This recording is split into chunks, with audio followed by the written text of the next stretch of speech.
আজকে আপনাদেরকে অনলাইনে নারীরা কিভাবে ফাঁদ পাতে এই সম্পর্কে একটু ধারণা দেব। আমি কম বেশি সবারই সমস্যা শুনি, আমার ইনবক্সে সবাই নক দেয়। মাস ছয়েক আগে এক সুন্দরী রমণী আমার ইনবক্সে নক দিয়ে বলে তার হাজবেন্ড দ্বিতীয় বিয়ে করছে, সে হাজবেন্ডকে ডিভোর্স দিবে কিনা। তখন আমি পরামর্শ দিই যে আপনার খোঁজ নেয় কিনা, আপনার সাথে হলো যোগাযোগ আছে কিনা, আপনার কাছে আসে কিনা। যদি খোঁজ নেয়, খাওয়ান খোরাক দেয়, বাচ্চার খবর নেয়, তাহলে আপনি সংসার করেন। আর যদি এগুলা না করে তাহলে ওই সংসার করার দরকার নেই। তো 3 মাস পর্যন্ত আর কোনো নক টক দেয় নাই। আমি ভাবলাম হয়তো সমস্যার সমাধান হয়েছে। 3 মাস 3.5 মাস পরে এসে আমারে নক দিয়ে বলে যে আমারে নাকি তার ভাল লাগে। তাই বললাম আমি বিবাহিত, আমার বউ বাচ্চা আছে, আমার এগুলা ভাল লাগা টাকা দিয়ে কোনো কাজ নাই। কয় আমি 4 বছর থেকে একলা। তখন ভাবলাম মেয়েটা যদি ভদ্র হয়, 5 ওয়াক্ত নামাজ কালাম পরে দেখা যায়, তাহলে আমার এক দোস্তরে তার নাম্বার দিয়ে দিলাম যে আপনি ওর সাথে কন্ট্যাক্ট করেন, দুজনের যদি ভালো লাগে তাহলে ফ্যামিলির সাথে কথা বলি, আমি বিয়ে শাদী করাইয়া দেবো। তো গত 1 মাসের বেশি সময় থেকে দুইজনে কথাবার্তা বলে, সারাদিনের কথাবার্তা হয়।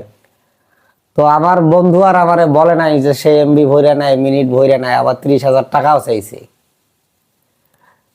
যখন টাকাটা দিতে পারে নাই তখন কন্ট্যাক্ট সে অলরেডি আস্তে আস্তে বন্ধ করে দিতে বন্ধ করে দেওয়ার মতো করে। তখন সে আমার বন্ধু আমারে আসিয়া বুঝাইতেছে, বলতেছে যে হচ্ছে কেমন মেয়ের সাথে পরিচয় করে দিলে, সে টাকা চায়, এমন করে তেমন করে সে।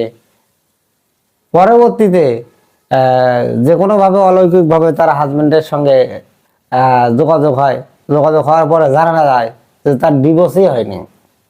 সে ঝামেলা করিয়া 1 মাস স্বামীর বাড়ি থাকে, 1 মাস বাপের বাড়ি থাকে। বাপের বাড়িও না, ওটা পতিতালয় বলা যায়, পার্লারের নামে পতিতালয় বলা যায়।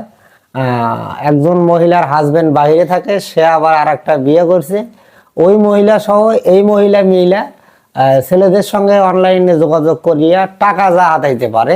মাঝে মাঝে মনে করেন তাদের ফ্ল্যাটেও যায়, মানে ফোনে কন্ট্যাক্ট করিয়া প্রেমের আলাপ শুনিয়া 5 ওয়াক্ত নামাজ কালাম পড়িয়ে সব বইলে মনে করেন যে টাকা পয়সা যা হাতাইতে পারে। একটা মানুষের সঙ্গে 15 দিন 1 মাস কথা বলার পরে সেই মানুষটা যদি বলে আমার সমস্যা বিপদ, আমার কিছু টাকা দিয়ে সহযোগিতা করেন, একটা মানুষ অলরেডি কইলা যায়। তো এইরকম নারীর ফাঁদ থাকিয়া সাবধান থাকবেন। আর আপনারা ওর মুখ থেকে একটু শুনুন ওকে কি করছে বা কি কি বলছে ওরে। নেন। আমি এটাই বলতে চাচ্ছি আপনাদেরকে যে একটা মানুষের সম্পর্কে ভালোভাবে ধারণা না নিয়ে কারোর সাথে সম্পর্ক না জড়ানোটাই ভালো। তো এমনও মানুষ আমি দেখেছি যে 5 ওয়াক্ত নামাজ কালাম পড়ে, আল্লাহ রসুলের নাম বলে সবসময়ের জন্য, যে একটা সতী নারী। এর মধ্যে দেখা যাচ্ছে যে তার সে বলে যে আমার সংসারে আমার হাজবেন্ড এরকম হচ্ছে নেশাখোর, সে দ্বিতীয় আর একটা বিয়ে করেছে, যার জন্য আমি তার সংসারে ডিভোর্স দিয়ে চলে আসছি 4 বছর যাবত। তো দেখা যাচ্ছে তার হাজবেন্ডের সাথে কোনো না কোনো ভাবে যোগাযোগ করা হয়। তো যোগাযোগ করার পরে দেখা যাচ্ছে তার একটা মেয়ে আছে, সেই 80 পড়ে, ক্লাসে 80 পড়ে, ছেলেটা 7-এ পড়ে। হুম। তো দেখা যাচ্ছে যে এই ধরনের মেয়ে থেকে আপনারা সবাই সচেতন থাকবেন, দূরে থাকবেন। আর অনলাইন জগতে এমনই জগৎ যে অনলাইনে কারোর সাথে রিলেশন না করাটাই বেটার মনে করি আমি। তো তারপরেও অনেকে জড়িয়ে যায়। একটা মানুষের বিষয় সবকিছু না জেনে শুনে কারোর সাথে কেউ রিলেশন করবেন না। আর যে ঘটনাটা ঘটছে এটা হচ্ছে চাঁদপুরে, কুমিল্লা চাঁদপুরে, কালীগঞ্জ সারাপাড়া বাড়ি। আর মেয়েটার নামও বলবো আমি, সেটা হচ্ছে মকুল ইসলাম। ওর বাবার নাম হচ্ছে আহ বিল্লাল, হচ্ছেন ডাক্তার, সে একটা ফার্মেসির ডাক্তার। তার ইনফরমেশন আরো দিব, তার ছবি পর্যন্ত পেশ করব।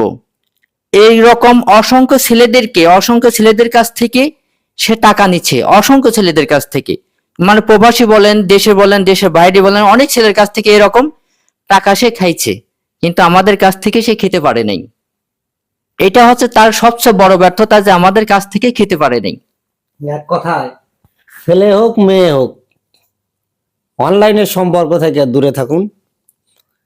আর ডিভোর্সি নারী বিয়ে করার আগে অবশ্যই তার বাড়িতে গিয়ে ভালোভাবে খোঁজ নিন, না হলে জীবন বরবাদ হয়ে যাবে।